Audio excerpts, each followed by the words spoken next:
Okay, so I'm very excited to give plays from a treatise that hasn't really been tried out yet. So the full name is Kitab fi al-Dabus wa al-Sira Allah al-Khayl fi Awqat al-Khurub wa Muqarrat al-Asham, which translates to Book on Mace Fighting and Mounted Combat Drills in Wartime and Encounters with Enemy. So there's quite a few plays here, and there's just a few disclaimers.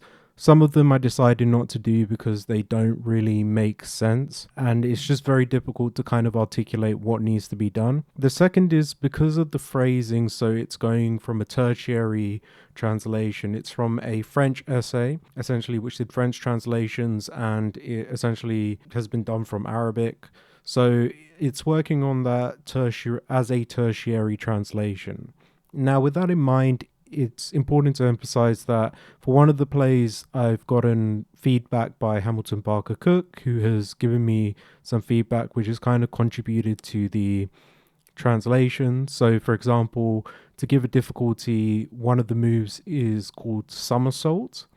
That's what the translation is, and it implies maybe you grapple the enemy to throw them upside down or you cut the leg, but what we think it actually means is inverting. So you do an inversion strike.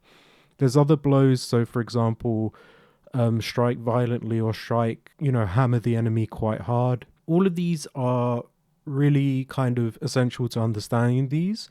And also, a lot of these plays can be done on both sides. Now, I've had to do compromises essentially by doing one side just because of time constraints and everything. But it kind of is up to people whether or not they want to kind of apply these on both ends. This is kind of a broad guideline, and translations will be more accurate in the future, and things might be more accurate in the future once more people get involved.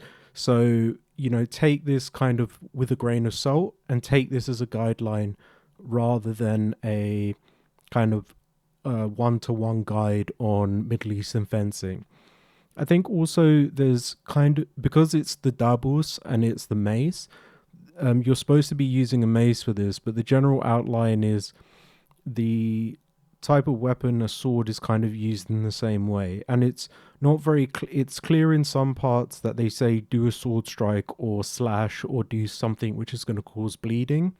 So there's kind of this implication that you are working with stuff and doing several types of blows. I've decided to use a sword because the kind of general aspect is not really distinguishable. They're kind of considered in the same light, so I think it's very reasonable. And also, there's a kind of implication, as with most Furusiyya, that you do this both mounted and dismounted. And so, for example, there's a part of it that says a parry by lying down on the neck of the horse. Now, by doing that, I've come to the conclusion that it is a kind of hanging parry, and I'm not sure if I spoke to Parker about this, but I think he's on board with this. But also it makes a lot of sense when you kind of lie down with the blow, or when you're on foot, you're crouching down. You're going to do it with a hanging parry rather than a normal parry because of follow-up strikes or because you need to do X, Y, and Z. So that's it. So we're going to get into it now. I hope you've enjoyed this, and let's go. Okay, so the first one is a cutting blow, followed by a hanging parry, and then followed by a violent strike, which basically means a chambered strike to be very hard. And that's the first exercise. Okay, the second play is that you strike a blow, you parry, then strike a blow, and then you follow up with a strike, or what's known as a forehand strike. Now, I think the context from what I was reading in the reference was that this is a strike that's done with the forehand, kind of like a forehand bat in tennis, essentially. So I've tried to make it work like that. Okay, so the third exercise, or third play, is you start off with a mangonel blow. So that's an upwards blow, or what we consider a Turkish cut. Then you do a hanging parry. Then you follow up with an inversion strike. So you're doing an upwards cut, you're parrying, and then you're doing another upwards cut, with the parry being a hanging parry. For the fourth play, you're going to do what's called a handle or a forearm strike. You're going to do a hanging parry, then you're going to follow up with an inversion strike. For the fifth play, you're going to do a blow in the middle, so between the opponent's eyes. It says then to parry with the handle, so you translate that to using the blade, and then you follow up with a additional strike.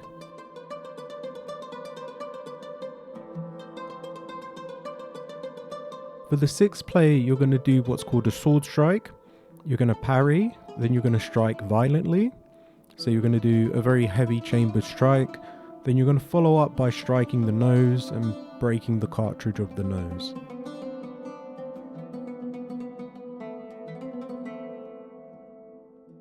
Okay, for the eighth play, you're going to do a sword strike, you're going to parry, you're going to strike with a heavy chambered strike, so strike violently, and then you're going to follow up with an inversion strike. For the 10th, I'm going to thrust, and I'm going to set this up doing a thrust with the left side of the blade, so the left side of the flat blade upwards, so my forearm or the palm of my hand is also going upwards as well. And then I'm going to do a follow-up strike, and then I'm going to finish by doing a heavy strike that's been chambered. For the 11th, you're going to do a blow between the knees. It says then to parry with the handle, but we translate that to the blade, and then we're going to follow up with a heavy chambered strike.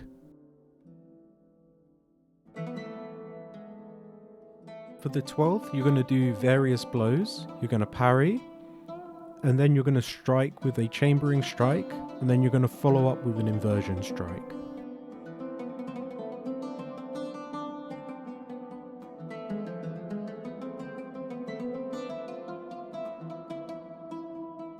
For the 13th play, you're going to do various blows. You're going to parry, you're going to strike, then you're going to follow up with a heavy chambered strike. For the 14th, you're going to do a blow to the throat, you're going to parry with a hanging parry, then you're going to follow up with a heavy chambered strike. For the 16th, you're going to do a blow at the level of the bales. This is where the saber is suspended, e.g. the belt. Parry at the level of the bales as well, and then follow up with an inversion strike. For the 17th, we're going to do what's called a handle strike towards the elbow. This would be with a mace, but we can translate this to the blade. And then you're going to parry, then you're going to do a chambered strike, and then you're going to follow up with a strike to the neck. For the 18th, we're going to do a reverse blow, so a blow with the back or the spine of the sword. We're then going to parry, we're going to strike with a heavy chamber strike, and then follow up with an inversion. So with the first one, the first part, it says blow to the back / spine, but I think my speculation is it actually means with the rear part of your sword, so that would be the yaman if it's a saber. For the 19th, you're going to do a blow on both sides, then you're going to do a hanging parry, then you're going to follow up with something called of the thief, which I've chosen to interpret this as taking the opponent's weapon, so it's basically a disarm. For the 20th, you're going to do a sharp blow towards the forearm of the opponent, you're going to parry, you're going to strike a blow, then you're going to follow up with a heavy chambered blow. For the 21st, you're going to do a blow to the forearm, you're going to parry, you're going to do a heavy chambered blow, then you're going to follow up with another sword blow. For the 23rd play, you're going to do what's called a lance thrust, which basically means a piercing thrust. You're going to do a parry, you're going to do a strike, and then you're going to do a follow-up strike. For the 24th play, you're going to do a blow under the armpit, you're going to parry, you're going to do a chambered heavy strike, and then you're going to follow up with an inversion strike. For the 26th play, it's a bit ambiguous, but we're going to go through it. You do what's called a blow of the big handle, which I think would be with a larger mace, but essentially we can translate this to the blade.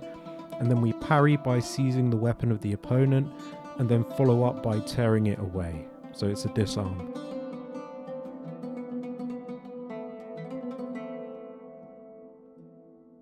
The 27th play is a blow to the shoulder and then a follow-up with an inversion strike.